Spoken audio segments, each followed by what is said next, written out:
मैं कुसुमलता, हिंदी अध्यापिका। आज हम पढ़ेंगे कविता एक फूल की चाह।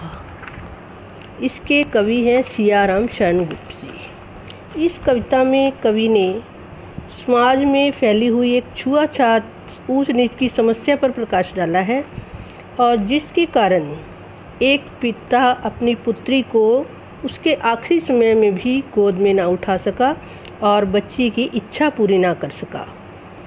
इसमें पिता और पुत्री के स्नेह का भी वर्णन किया है और समाज में फैली हुई छुआछूत की समस्या का भी। और इसका पहला पैरा है, उदेलित कर अश्रु राशियाँ, हृदय चिताएं धधका कर, महामारी प्रचंड हो फैल रही थी इधर उधर।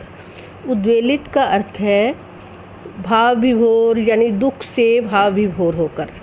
अश्रु राशियाँ आंसुओं की लड़ियाँ जैसे, बहुत सारे आंसू।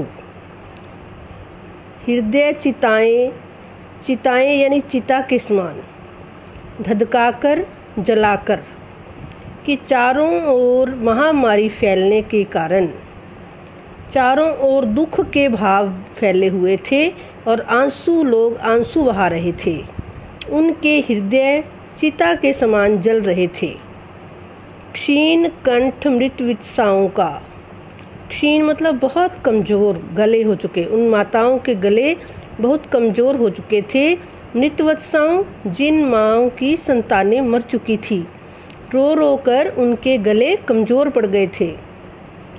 करुण रुदन दुर्दांत नितांत, करुण मैंने दुख के कारण, रुदन बहुत रोना, दुर्दांत बिना रुके, नितांत बिल्कुल, दुर्दांत मैंने बिना रुके उनके आंसू बह रहे थे, जिसके कारण उनके गले कमज़ोर पड़ गए थे।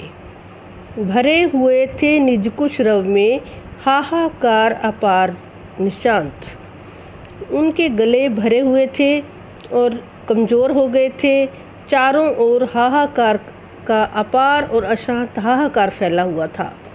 बीमारी फैलने के कारण चारों ओर का वातावरण का वर्णन किया है इसमें कवि ने, कि महामारी के कारण जब लोग मर रहे थे तो उनके सगे संबंधी चारों ओर हाहाकार मचाकर चारों ओर अशांति फैली हुई थी। दूसरा पहरा है इसमें, बहुत रोकता था सुखिया को, ना जा खेलने को बाहर, नहीं खेलना रुकता उसका, नहीं ठहरती वह पल भर।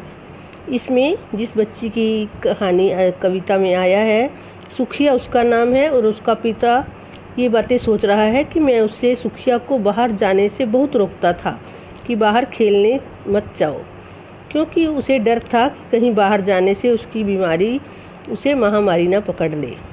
नहीं खेलना रुकता उसका, पिता सोचता है कि मेरी बेटी पल भर भी खेलने से नहीं रुकती थी और हमेशा बाहर खेलने चली जाती थी। मेरा हृदय कांप उठता था, बाहर गई निहार उसे। हृदय कांप उठना मतलब डर जाना, निहार मैंने देखना। पिता सोचता है कि मेरा हृदय कांप उठता था, यानी मैं उसे बाहर जाती हुई देखकर डर जाता था।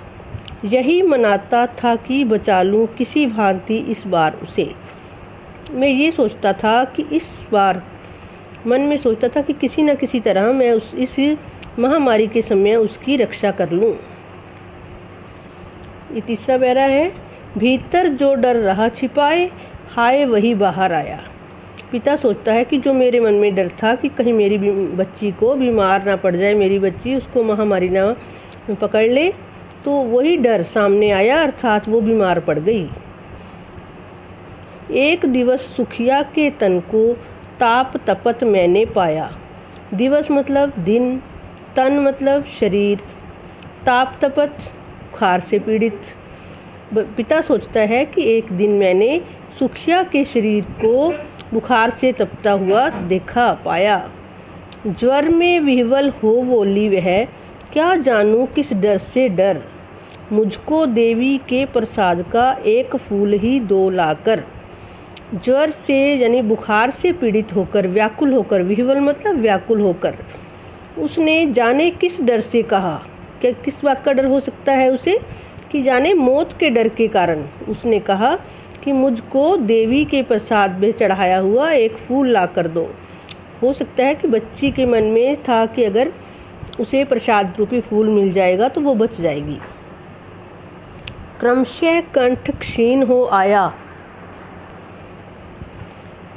लगातार उसका क्रमशः कंठ क्षीण हो आया, उसका जो गला था कमज़ोर हो गया। शिथिल हुए अवयव सारे, अवयव मैंने अंग, शिथिल मतलब ढीले पड़ गए, स्थिर हो गए। उसके बुखार के कारण वो बहुत कमज़ोर पड़ गई और उसके शरीर के सारे अंग स्थिर हो गए। बैठा था नव नव उपाय को, चिंता में मैं मन मारे। पिता सोचता है कि मैं उसको बचाने के नए नए उपाय सोचता हुआ बहुत चिंता में मन मारकर बैठा हुआ था। जान सका ना प्रभात सजग से, कि कभी वो कहता है कि मैं इतनी चिंता में बैठा हुआ था कि मुझे पता ही नहीं चला कि प्रभात यानी सुबह कब हुई, अलस कब दोपहरी की जो सुबह थी कब दोपहर में बदल गई। स्वर्ण घनों में कब रवि डूबा, कब सूर्य घने सोने के जैसे बादलों में डूब गया, कब आई संध्या गहरी और कब शाम ढल गई। अर्थात वो इतनी चिंता में बैठा हुआ था कि कब सुबह से शाम हुई उसे कुछ पता ही न चला। एक पैरा और आज इतना ही करेंगे। फिर सभी और दिखलाई दिवस अंधकार की ही छाया। पिता जब अंधकार मतलब निराशा में उसको चारों ओर अंधकार ही दिखाई दिया, यानी वो बहुत निराशा में डूबा हुआ था। छोटी सी बच्ची को ग्रसने का अर्थ है निगलने। कितना बड़ा तिमिर आया, तिमिर मतलब अंधकार, कि मेरी छोटी सी बच्ची को निगलने के लिए जैसे काल रूपी बहुत बड़ा अंधकार आया हो। ऊपर विस्तृत महाकाश में जलते से अंगारों से, जिस तरह विस्तृत माने फैला हुआ आकाश, वैसे महाआकाश फैले हुए ऊपर आकाश में अंगारे तारे मुझे ऐसे लग रहे थे जैसे अंगारे जल रहे हों।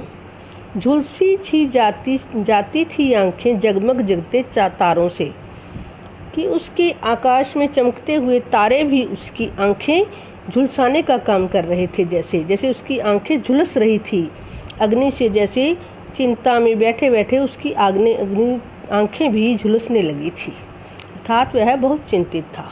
धन्यवाद। इस कविता को अच्छी तरह पढ़ेंगे और इसमें कुछ प्रश्न बनाकर एक्स्ट्रा कॉपी पर लिखेंगे। धन्यवाद।